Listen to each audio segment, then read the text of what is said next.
Hello students, हम current affairs से बनने वाले सभी इम्पोर्टेंट क्वेश्चंस को पढ़ने जा रहे हैं। चलिए शुरू करते हैं। हमारा फर्स्ट क्वेश्चन है, हाल ही में अंतर्राष्ट्रीय एमएसएमई दिवस 2025 कब मनाया गया है? के ऑप्शन है ए 23 जून, बी 25 जून, सी 27 जून या डी इनमें से कोई नहीं। इसका ऑप्शन नंबर सी सही है, 27 जून। प्रतिवर्ष 27 जून को अंतर्राष्ट्रीय एमएसएमई दिवस मनाया जाता है। वहीं 23 जून को प्रतिवर्ष अंतर्राष्ट्रीय ओलंपिक दिवस मनाया जाता है और 27 जून को प्रतिवर्ष अंतर्राष्ट्रीय नाविक दिवस मनाया जाता है।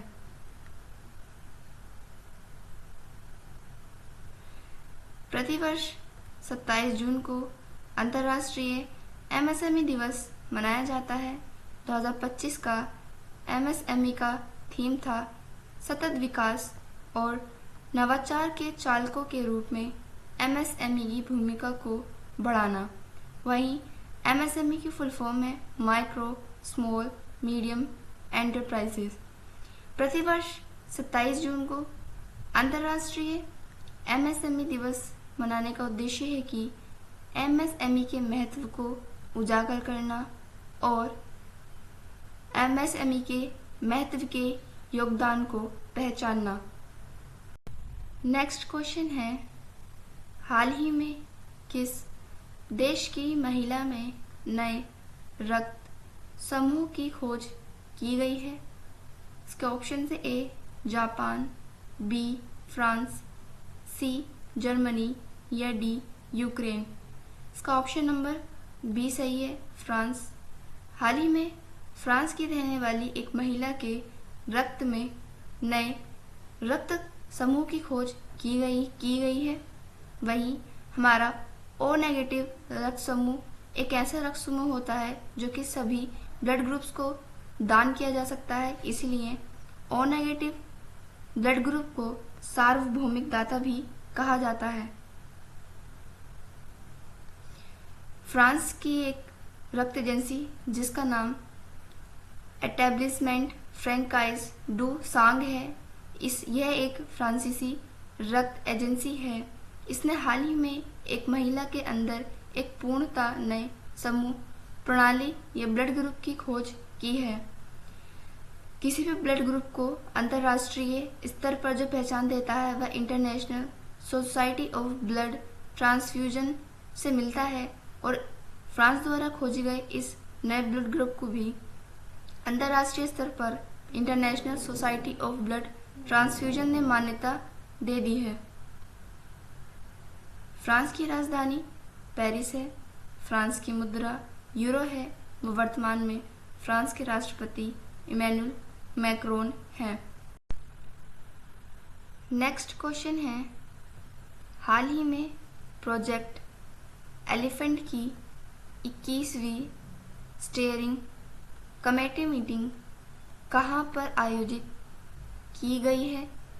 इसके ऑप्शन से ए देहरादून, बी कोलकाता, सी भोपाल या डी पटना। इसका ऑप्शन नंबर ए सही है, देहरादून। देहरादून जो कि उत्तराखंड की राजधानी है, यहाँ पर जो है हाल ही में 21वें क्रम की स्टीयरिंग कमेटी मीटिंग का आयोजन किया गया है। वहीं उत्तराखंड के मुख्यमंत्री श्री पुष्कर सिंह धामी हैं।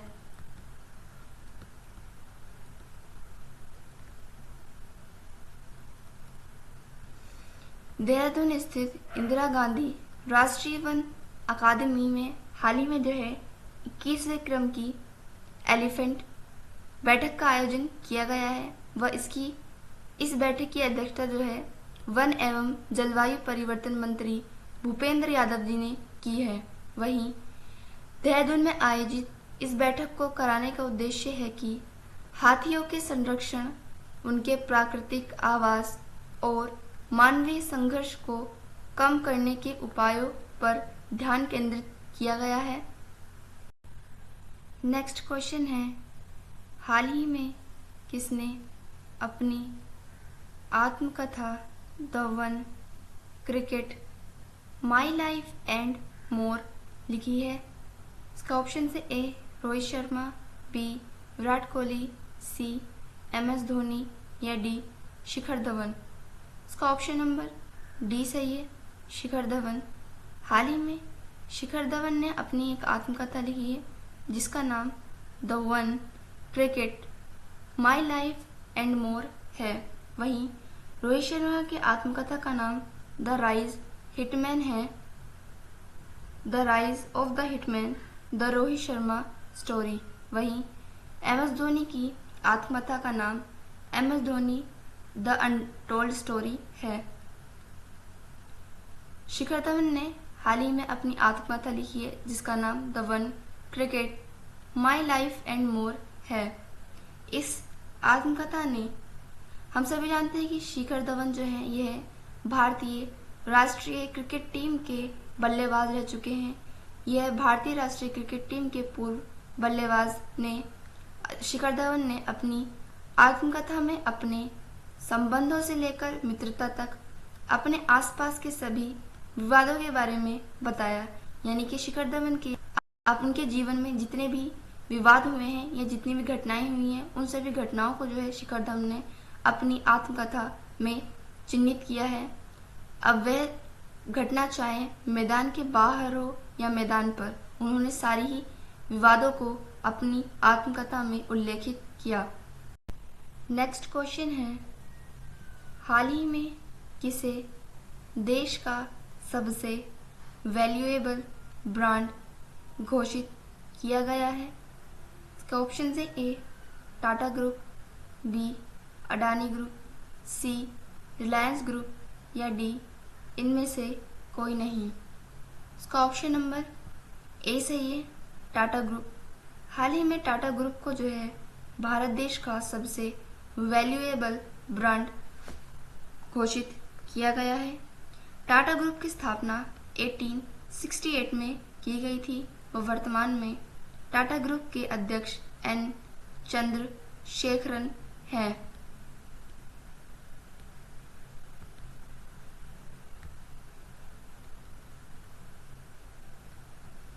हाल ही में एक रिपोर्ट आई है और जिस रिपोर्ट का नाम ब्रांड फाइनेंस रिपोर्ट है। ब्रांड फाइनेंस रिपोर्ट के अनुसार टाटा ग्रुप जो है यह भारत का सबसे वैल्यूएबल ब्रांड है। भारत की टॉप 10 कंपनियों का संयुक्त ब्रांड वैल्यू 236.5 बिलियन डॉलर तक पहुंच चुका है। भारत की इन टॉप 10 कंपनियों का जो ब्रांड वैल्यू है वह टेक्नोलॉजी, फाइनेंस, इंफ्रास्ट्रक्चर और हॉस्पिटैलिटी समेत विभिन्न क्षेत्रों में प्रमुख भारतीय ब्रांडों के ग्रोथ को मिलाकर जो है इतना 236.5 बिलियन डॉलर तक का जो ब्रांड वैल्यू पहुंच चुका है। यह इन सभी यानी कि अलग अलग क्षेत्रों में अलग अलग ब्रांड द्वारा किए गए कार्यों के आधार पर ही भारत के इतने सारे ब्रांड वैल्यू का इतना अधिक समावेश पहुंच चुका है। नेक्स्ट क्वेश्चन है, हाल ही में नाटो शिखर सम्मेलन 2025 का आयोजन कहाँ किया गया है? इसके ऑप्शन है ए बेल्जियम, बी फ्रांस, सी नीदरलैंड या डी कनाडा। इसका ऑप्शन नंबर सी सही है, नीदरलैंड। नीदरलैंड में जो है 2025 के नाटो शिखर सम्मेलन का आयोजन किया गया है।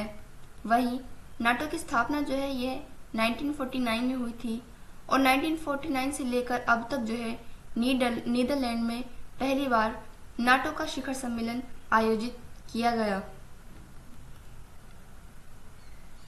नाटो की फुल फॉर्म है नॉर्थ अटलांटिक ट्रीटी ऑर्गेनाइजेशन। इसका हाल ही में 2025 में जो है नाटो के शिखर सम्मेलन का आयोजन नीदरलैंड के द हेग में किया गया। नीदरलैंड में आयोजित इस नाटो शिखर सम्मेलन में 32 देश और साझेदार राष्ट्रों के करीब 45 राष्ट्राध्यक्ष और सरकार प्रमुख भी शामिल हुए। वर्तमान में नाटो में जो है 32 सदस्य देश शामिल हैं। वहीं नाटो की स्थापना जो है 4 अप्रैल 1949 को की गई थी। नाटो का मुख्यालय वॉशिंगटन डीसी यूएसए में स्थित है। वहीं वर्तमान में नाटो के अध्यक्ष मार्क रूट हैं। मार्क रूट नीदरलैंड के पूर्व प्रधानमंत्री रह चुके हैं। इन्हें 2024 में जो है नाटो का अध्यक्ष नियुक्त किया गया था और 2025 में जो है नीदरलैंड ने पहली बार नाटो शिखर सम्मेलन को आयोजित किया। नेक्स्ट क्वेश्चन है, भारत की पहली क्वांटम कंप्यूटिंग वैली जनवरी 2026 तक कहाँ लॉन्च की जाएगी? इसका ऑप्शन से ए कर्नाटक, बी उत्तर प्रदेश, सी केरल या डी मध्य प्रदेश। इसका ऑप्शन नंबर डी सही है, मध्य प्रदेश। मध्य प्रदेश में जो है 2026 तक भारत की पहली क्वांटम कंप्यूटिंग वैली स्थापित की जाएगी। मध्य प्रदेश की राजधानी अमरावती में भारत की पहली क्वांटम कंप्यूटिंग वैली जो है लॉन्च की जाएगी। इसे लॉन्च करने का उद्देश्य है कि भारत में क्वांटम तकनीक के क्षेत्र में क्रांति को बढ़ावा देना। वहीं मध्य प्रदेश की अमरावती में यह देश की पहली क्वांटम कंप्यूटिंग वैली भारत की पहली कंप्यूटर तकनीक लॉन्च की जाएगी, जिसकी स्थापना जो है जनवरी 2026 तक की जाएगी। नेक्स्ट क्वेश्चन है, हाल ही में भारत का पहला बटरफ्लाई सेंचुरी किस राज्य में स्थापित किया गया है? इसका ऑप्शन से ए केरल, बी तमिलनाडु, सी तेलंगाना या डी इनमें से कोई नहीं। इसका ऑप्शन नंबर ए सही है, केरल। केरल में स्थित पहला बटरफ्लाई सेंचुरी जो है स्थापित किया गया है। बटरफ्लाई सेंचुरी जो है यह केरल के अरल्लाम बटरफ्लाई सेंचुरी में स्थापित किया गया है। अरल्लाम बटरफ्लाई सेंचुरी का पहला नाम वाइल्ड लाइफ सेंचुरी था और जिसको जो है अब अरल्लाम वाइल्ड लाइफ सेंचुरी से ऑफिशियली तौर पर अरल्लाम बटरफ्लाई सेंचुरी किया गया है। इसका उद्देश्य है कि भारत का पहला बटरफ्लाई सेंचुरी है जो तितली संरक्षण के क्षेत्र को बढ़ावा देगा। वहीं यह अभयारण्य जो है पश्चिमी घाट में स्थित है जो जैव विविधता के लिए एक प्रसिद्ध क्षेत्र है। नेक्स्ट क्वेश्चन है, हाल ही में किस राज्य में स्थित सलखन फॉसिल पार्क को यूनेस्को वर्ल्ड हेरिटेज साइट्स की टेंटेटिव लिस्ट में शामिल किया गया है? इसके ऑप्शन से ए महाराष्ट्र, बी उत्तर प्रदेश, सी गुजरात या डी कर्नाटक। इसका ऑप्शन नंबर बी सही है, उत्तर प्रदेश। उत्तर प्रदेश में जो है स्थित सलखन फॉसिल पार्क को जो है हाल ही में यूनेस्को के वर्ल्ड हेरिटेज साइट्स की टेंटेटिव लिस्ट में शामिल किया गया है।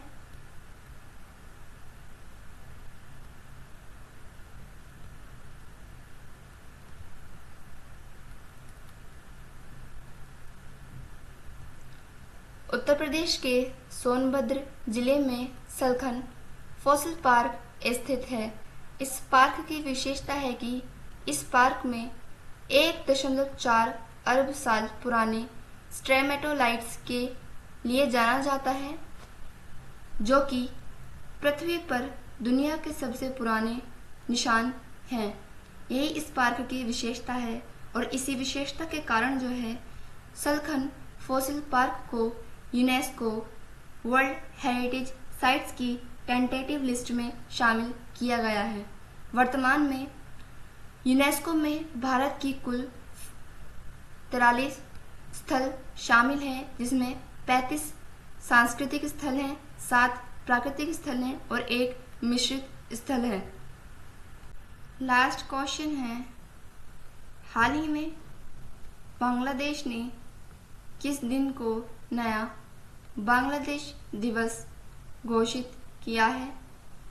इसके ऑप्शन है ए 8 मार्च, बी 8 जुलाई, सी 8 अगस्त या डी इनमें से कोई नहीं। इसका ऑप्शन नंबर सी सही है, 8 अगस्त। अब से जो है हाल ही में जो है बांग्लादेश ने अपना नया बांग्लादेशी दिवस 8 अगस्त को घोषित किया है। इससे पहले बांग्लादेश का बांग्लादेश दिवस 26 मार्च को मनाया जाता था। 26 मार्च 1971 को जो है बांग्लादेश पाकिस्तान से आज़ाद हुआ था। इसी उपलक्ष्य में 26 मार्च को पहले बांग्लादेश अपना बांग्लादेश दिवस मनाता था। अब जो है हाल ही में बांग्लादेश ने अपना बांग्लादेश दिवस चेंज कर दिया है और अब 8 अगस्त से जो है बांग्लादेश दिवस मनाया जाएगा। बांग्लादेश ने 8 अगस्त को इसलिए चुना है क्योंकि नोबेल पुरस्कार विजेता मोहम्मद यूनिस के नेतृत्व वाली अंतरिम सरकार का जो शपथ ग्रहण था वह 8 अगस्त को ही हुआ था और 8 अगस्त को वर्षगांठ के रूप में मनाया जाएगा। पूर्व बांग्लादेश दिवस 26 मार्च को मनाया जाता था क्योंकि 26 मार्च 1971 को बांग्लादेश पाकिस्तान से आज़ाद हुआ था। स्टूडेंट्स, ये क्लास हम यहीं ख़त्म करते हैं। नेक्स्ट क्लास में हम करंट अफेयर्स से बनने वाले और भी क्वेश्चंस को पढ़ेंगे। Thank you and thanks for watching.